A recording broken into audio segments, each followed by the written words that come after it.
हम लोग बात करते हैं 10 इंपोर्टेंट टॉपिक्स के बारे में, जो करंट अफेयर्स के इंपोर्टेंट टॉपिक्स हैं उनके बारे में हम बात करने वाले हैं। आज का पहला टॉपिक रहेगा western zonal council. Western zonal council, western zonal council आप लोग जानते हैं जो जोनल काउंसिल है आपको पता होना चाहिए 1956 के, ठीक है जी, राज्य पुनर्गठन अधिनियम के तहत बनाई गई है। राज्य पुनर्गठन अधिनियम, राज्य पुनर्गठन अधिनियम के तहत बनाई गई है। और यहाँ पे जो वेस्टर्न जोनल काउंसिल है, वेस्टर्न जोनल काउंसिल की जो मीटिंग हुई है, वेस्टर्न जोनल काउंसिल की, इतना याद रखोगे वो कहां पर हुई है? दमन दीव में। दमन दीव में ये मीटिंग हुई है, ये काफी इंपोर्टेंट है दमन दीव में। और आप लोग जानते हैं कि जोनल काउंसिल जो होती है, जो क्षेत्रीय परिषद होती है, उनकी अध्यक्षता कौन करते हैं? गृह मंत्री। उनकी अध्यक्षता कौन करते हैं? गृह मंत्री। तो गृह मंत्री इसमें शामिल हुए हैं, तो गृह मंत्री शामिल हुए हैं। यही इंपोर्टेंट न्यूज है कि वेस्टर्न जोनल काउंसिल की मीटिंग जहां पर गृह मंत्री शामिल हुए वो कहां पर हुई है? आप लोग ध्यान रखोगे, दमन दीव में। ये पहला टॉपिक है जो टॉप 10 करंट अफेयर्स की जो सीरीज चल रही है, और क्लास नंबर 3 में। बात क्लियर है? तो हम लोग बात करें वेस्टर्न, और इतना ध्यान रख लेना कि वेस्टर्न जोनल काउंसिल जो है वो 1956 के, जैसा आपको पता है कि अंतरराज्य परिषद होती है, मतलब इंटरस्टेट काउंसिल होती है। इंटरस्टेट काउंसिल तो जो है 263 आर्टिकल में, they are the constitutional bodies, वो तो संवैधानिक निकाय हैं। लेकिन जोनल काउंसिल जो है नॉन कॉन्स्टिट्यूशनल बॉडीज होती है, हम कह सकते हैं स्टैच्यूरी बॉडीज हैं, बिकॉज 1956 के पुनर्गठन अधिनियम के तहत बनाई गई थी।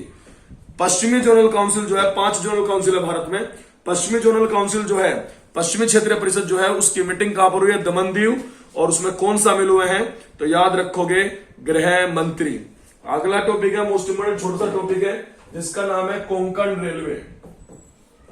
कोंकण रेलवे, कोंकण रेलवे की अगर बात करूं, अगर आपसे पूछता है 100% electrified railway, 100% electrified railway, 100% electrified railway कौन सा हो गया है?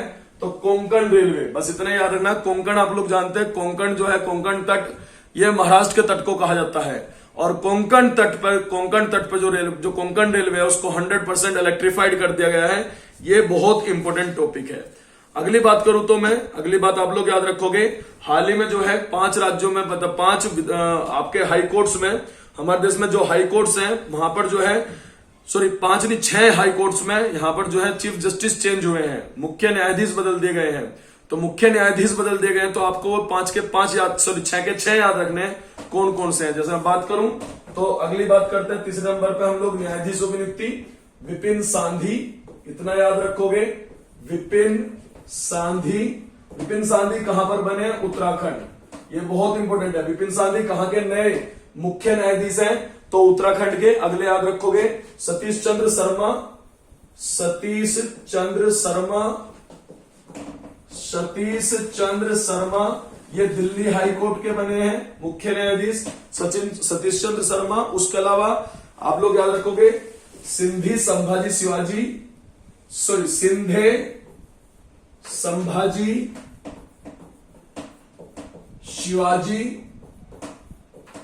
आप लोग जानते हैं सिंधे संभाजी शिवाजी। आप लोग सोच रहे होंगे कि ये बने होंगे महाराष्ट्र के, नहीं, और गलती करेंगे ज्यादातर लोग, ये राजस्थान के चीफ जस्टिस बने हैं।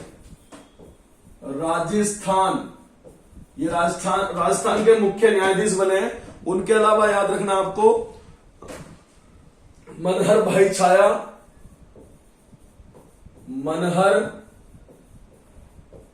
भाई छाया, और मनहर भाई छाया जो है गुवाहाटी हाईकोर्ट के बने हैं, गुवाहाटी हाईकोर्ट के। तो विपिन सांधी हो गया उत्तराखंड, सतीश चंद्र शर्मा दिल्ली, सिंधे संभाजी शिवाजी राजस्थान, और मनहर भाई छाया गुवाहाटी। उसके अलावा मोस्ट इंपोर्टेंट है अमजद सैयद, याद रखोगे, अमजद सैयद हिमाचल प्रदेश के। और उसके अलावा मोस्ट इंपोर्टेंट उज्जवल भुइया, आखिरी उज्जवल भुइया तेलंगाना के। उज्जवल भुइया कहां के बने हैं? तेलंगाना के। तो आपको ये याद रखना है कि 6 मुख्य न्यायाधीश कहां कहां चेंज हुए हैं। ये काफी इंपोर्टेंट है। 6 नए न्यायाधीश बनाए गए हैं भारत में। तो 6 नए न्यायाधीश कौन कौन से बने हैं ये आपको याद रखना है, ये काफी इंपोर्टेंट है। अगला टॉपिक है उन्मेष। उन्मेष आपको ध्यान रखना है।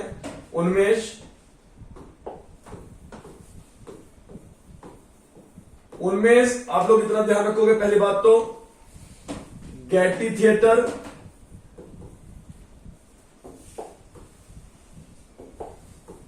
गैटी थिएटर ये कहां पर है? शिमला। और उनमें यहां पर क्या हुआ है? साहित्यिक महोत्सव हुआ है, सॉरी साहित्यिक महोत्सव हुआ है, महोत्सव हुआ है। और साहित्यिक महोत्सव में आपको बताना चाहिए उसको क्या नाम दिया है? उन्मेष। तो जो गैटी थिएटर है शिमला में, वहां पर एक लिटरेचर को लेकर बहुत बड़ा महोत्सव हुआ है, उस महोत्सव को क्या नाम दे रहे हैं? उन्मेष। लेकिन यहां पर इंपॉर्टेंट यह है कि यहां पर शामिल हुई है गीतांजलि श्री, गीतांजलि श्री। और आप लोग जानते हैं गीतांजलि श्री को इंटरनेशनल बुकर अवार्ड मिला था 2022 में, इंटरनेशनल बुकर अवार्ड। और मतलब गीतांजलि श्री को इंटरनेशनल बुकर अवार्ड मिला था किसके लिए? टॉम्ब ऑफ सैंड के लिए, टॉम्ब ऑफ सैंड के लिए। और आप लोग जानते हैं कि इनको जो मिला था, मतलब ये टॉम्ब ऑफ सैंड के लिए जो बुकर अवार्ड मिला था, ये बुकर अवार्ड उसी के लिए मिलता है जो यूके में इंग्लिश में पब्लिश्ड हो कोई भी नॉवल। तो इसको जो इसका इंग्लिश में अनुवाद किया वो डेजी रॉकवेल ने किया है, इसलिए जो बुकर अवार्ड 2022 है वो डेजी रॉकवेल और गीतांजलि श्री को दिया गया है। ये काफी इंपॉर्टेंट है। अगले टॉपिक की अगर आप बात करूं, आप लोग याद रखोगे IEA, IEA international energy agency, international energy agency. अब इंटरनेशनल एनर्जी एजेंसी कब बनी? 1974 में। ये काफी इंपॉर्टेंट है, अगर आपसे पूछता है इंटरनेशनल एनर्जी एजेंसी कब बनाई गई है? 1974 में, क्योंकि 1973 में तेल का क्राइसिस आया था। तेल की क्राइसिस आने के बाद में 1974 में इंटरनेशनल एनर्जी एजेंसी बना दी गई। और आप लोग जानते हैं कि इसका जो हेडक्वार्टर है, इसका हेडक्वार्टर कहां पर है? पेरिस में। इसका हेडक्वार्टर कहां पर है? ये है कहां पर? पेरिस। इतना ध्यान रखोगे। इंटरनेशनल एनर्जी एजेंसी कहां पर है? ये काफी इंपॉर्टेंट है, पेरिस। तो पेरिस में ये इंटरनेशनल एनर्जी एजेंसी है, पेरिस में इसका हेडक्वार्टर है। और आपको ध्यान रखना है कि भारत को इसकी मेंबरशिप के लिए बुलाया गया है, भारत को इसकी मेंबरशिप के लिए बुलाया गया है। तो अभी आप लोगों को अभी